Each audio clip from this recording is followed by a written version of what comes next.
Supreme court बदल रहा है और सुप्रीम कोर्ट के बदलने का जो आशय है, जैसा आप समझ रहे हैं वैसा ही है। यानी सुप्रीम कोर्ट जो एक ऐसी व्यवस्था के रूप में भारत में स्थापित रही थी जिसे हम भारत विरोधी समझते रहे थे, यहाँ के सांस्कृतिक मूल्यों के विरुद्ध हम समझते रहे थे, जहाँ पर वामपंथियों का एकदम स्पष्ट रूपेण कब्जा रहा था। यही कारण है कि कुछ अपवाद स्वरूप राष्ट्रहित के निर्णयों की बात अगर हम छोड़ दें तो सुप्रीम कोर्ट की छवि भारत विरोधी, हिंदू विरोधी, संस्कृति विरोधी और यहाँ के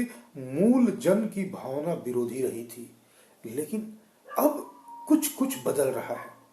मित्रों, मैं शिवचरण सिंह आपका स्वागत करता हूं। एक ऐसे ही बदलाव की जो झलक है सुप्रीम कोर्ट में मिली है, वो कोई मामूली झलक नहीं है, वो इग्नोर करने वाली झलक नहीं है। सुप्रीम कोर्ट ऑफ इंडिया के चीफ जस्टिस डी.वाई. चंद्रचूड़ ने हाल ही में सुप्रीम कोर्ट प्रीमाइसेस में एक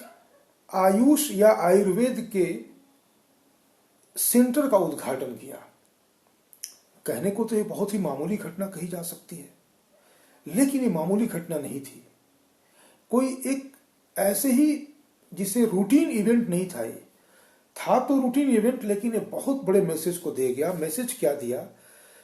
डी.वाई. चंद्रचूड़ ने उद्घाटन समारोह पर कुछ ऐसी बातों का उद्घाटन किया, या यूं कहने के रहस्य उद्घाटन किया, जो बदलते हुए सुप्रीम कोर्ट की एक तस्वीर को हमें दिखाता है। डी.वाई. चंद्रचूड़ ने कहा कि जब कोविड का पहला दौर चल रहा था तो चीफ जस्टिस ऑफ इंडिया को भी, उस समय वो चीफ जस्टिस ऑफ इंडिया नहीं थे, चंद्रचूड़ को भी कोविड हुआ था। उस समय भारत के प्रधानमंत्री नरेंद्र मोदी ने चंद्रचूड़ को फोन करके उनका हालचाल जाना और उनसे कहा कि अगर आप अंग्रेजी दवाओं को लेते हुए या फिर जल्दी ठीक होने के लिहाज से आप आयुर्वेद की कुछ दवाओं का सेवन करना चाहें तो मेरी जानकारी में एक वैद्य हैं जो आपका सटीक इलाज कर सकते हैं। और इस प्रकार से नरेंद्र मोदी के रिकमेंडेशन पे, अनुशंसा पे डी.वाई. चंद्रचूड़ ने आयुर्वेद की दवाओं का, औषधियों का सेवन किया और परिणाम स्वरूप वे स्वस्थ हो गए। इस बात का उद्घाटन उन्होंने अभी 2-3 दिन पहले सुप्रीम कोर्ट के प्रीमाइसेस में आयुष होलीनेस, एक तरह से कह लें कि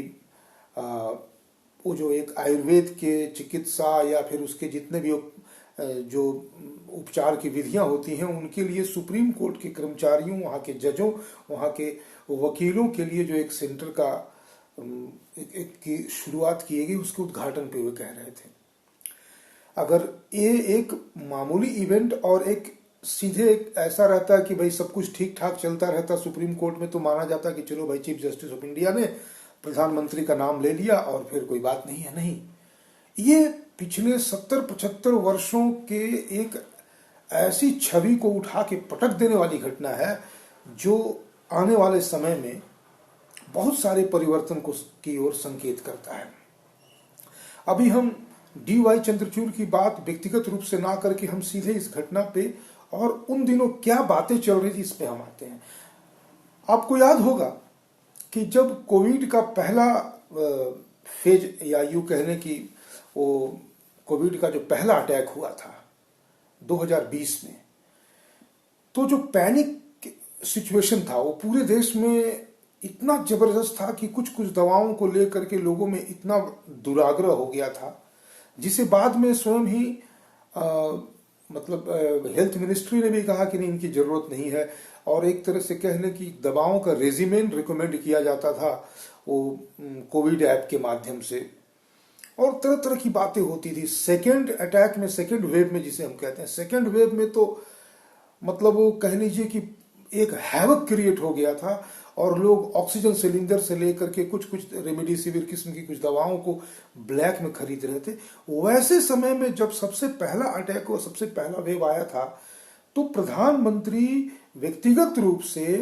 सुप्रीम कोर्ट के एक सीनियर मोस्ट जज को, जो आने वाले समय में चीफ जस्टिस ऑफ इंडिया बनने वाला है, उसे रिकमेंड करते हैं कि वो अंग्रेजी दवाओं का सेवन ना करके आयुर्वेद की दवाओं का सेवन करें, और वो ठीक भी हो जाते हैं। और डी.वाई. चंद्रचूड़ इस बात का पब्लिक के साथ तो साझा करते हुए कहते हैं कि मैं ठीक भी हो गया। तो प्रश्न यह है कि हम उन दिनों जो लोगों में होड़ था उसकी बात कर रहे हैं और उसके विपरीत हम ये कहना चाह रहे हैं कि नहीं, देखिए देश के टॉप नेता और जो जजेस हैं उनके बीच में अंग्रेजी दवाओं को लेकर किसी तरह की आपाधापी नहीं थे, वे आयुर्वेद की दवाओं का सेवन कर रहे थे। ये तो एक प्रश्न और एक पहलू है ही है। इससे बड़ा पहलू ये है कि उन्हीं दिनों जब हम लोग दवाओं के लिए पागल हो रहे थे, उस दवा के रेजिमेन के लिए हम पागल हो रहे थे जिसे आईसीएमआर रिकमेंड कर रहा था, हेल्थ मिनिस्ट्री रिकमेंड कर रही थी, Indian medical association in particular recommend कर रहा था। उन दिनों आयुर्वेद की दवाओं को प्रमोट करने वाला एक ऐसा व्यक्ति और एक ऐसी संस्था जो मुखर होकर के ये बात कह रही थी कि आप अंग्रेजी दवाओं को, स्टेरॉइड्स को छोड़िए और आप सीधे सीधे जो है आयुर्वेद की दवाओं का सेवन कीजिए, एक कह सकते हैं कि एक हेल्दी लाइफ स्टाइल को फॉलो कीजिए, वो थे बाबा रामदेव। बाबा रामदेव जितना ही इस बात के लिए मुखर होकर के सार्वजनिक तरीके से बात कर रहे थे, उतने ही उनके पीछे इंडियन मेडिकल एसोसिएशन डंडा लेके पीछे पड़ा हुआ था। ना सिर्फ डंडा लेके पीछे पड़ा हुआ था बल्कि इनके ऊपर केस भी कर दिया और सुप्रीम कोर्ट से कई तरह के इनके ऊपर रिस्ट्रिक्शंस भी लगे कि आप जो है अपना जो आपका कोविड का किट है उसे आप, जैसे कोरोनिल का जो किट है, कोरोनिल के किट को आप उसका इलाज मत बताइए, उसे प्रिवेंटिव मेडिसिन बताइए। ऐसे करके तमाम तरह के इनके ऊपर रिस्ट्रिक्शन लगाए जा रहे थे। इंडियन मेडिकल एसोसिएशन के साथ बाबा रामदेव की लड़ाई कोई उनकी एक व्यक्तिगत लड़ाई नहीं है, बल्कि आईएमए जिसके जो मुख्य कर्ता धर्ता लोग हैं वो पूरी तरह से एंटी इंडियन हैं, क्रिश्चियन लॉबी के लोग हैं, विदेशी दवा माफियाओं के लोग हैं। उनके और बाबा रामदेव की बीच की जो लड़ाई है वो एक संस्था और एक व्यक्ति या फिर दो संस्थाओं की लड़ाई नहीं थी, बल्कि वो भारतीय संस्कृति जिसके प्रतिनिधित्व के रूप में पतंजलि और बाबा रामदेव थे, और दूसरी तरफ तमाम विदेशी दवा, ड्रग्स और इंजेक्शन माफिया, जितने तरह के आप उनको नाम दे सके, गंदा से गंदा उनके वो कह सके, वो उस माफिया के, वैक्सीन माफिया कह ले उन्हें, उनके बीच की लड़ाई थी। और उस लड़ाई में कहीं ना कहीं बाबा रामदेव अकेले तो पड़ रहे थे लेकिन वो हार नहीं माने और अभी तक वो लड़ाई चल ही रही है। ऐसे में उसी सुप्रीम कोर्ट ने, जिस सुप्रीम कोर्ट ने बाबा रामदेव के ऊपर तमाम रिस्ट्रिक्शंस लगाने के प्रयास किए, उसी प्रमाइसिस में आयुर्वेद के सेंटर का खुलना ये भारतीय संस्कृति की एक तरह से कह लें कि एक अविरल धारा का जो अबाधित प्रवाह है उसमें एक तरह का ये मील का पत्थर है, एक माइलस्टोन है, एक तमाचा है आईएमए के ऊपर। और इस तमाचे को हम जितने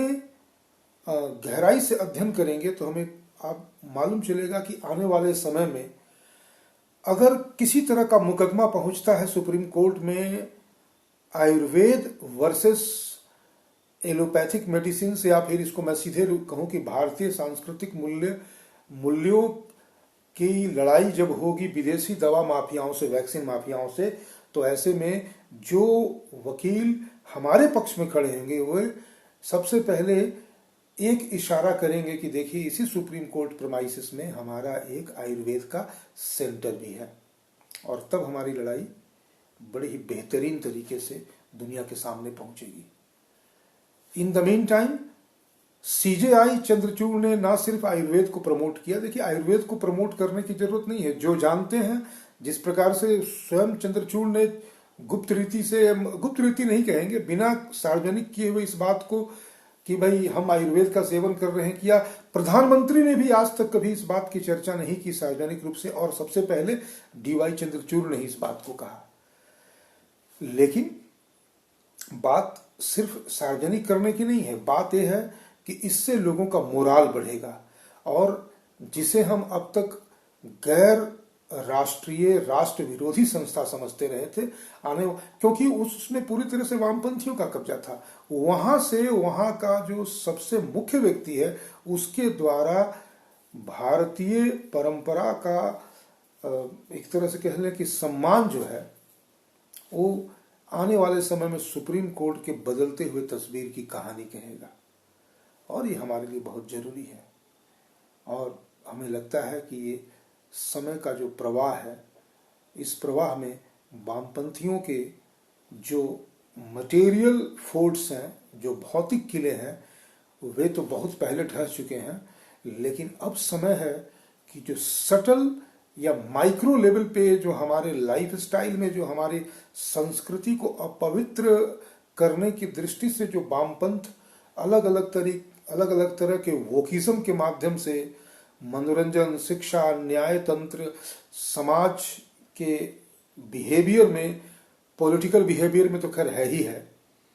घुस चुका है, उसे चुन चुन करके निकालने के लिए इस तरह के जो माइलस्टोन्स हैं वो बहुत अनिवार्य रूप से अपने फंक्शन को आने वाले समय में एक तरह से कहने की योगदान देंगे। इस घटना को अलग अलग तरह से देखा गया, लेकिन मैं इसे इस रूप में देखता हूं कि सीजेआई का आयुर्वेद के सेंटर का उद्घाटन करने के समय अपने मुख्य प्रधानमंत्री के साथ हुई बातचीत को उद्घाटन करना और फिर आयुर्वेद की प्रशंसा में सारी बातें कहना, ये बदलते हुए सुप्रीम कोर्ट का एक चेहरा तो है ही है। साथ ही साथ इंडियन मेडिकल एसोसिएशन जो ये समझता था कि जब चाहे तब वो सुप्रीम कोर्ट के दरवाजा को नॉक करेगा और किसी भी भारतीय परंपरा की मुखर आवाज को दबा सकता है, उन्हें एक जोरदार तमाचा है। अभी के लिए, आज के लिए इतना ही। बहुत बहुत धन्यवाद।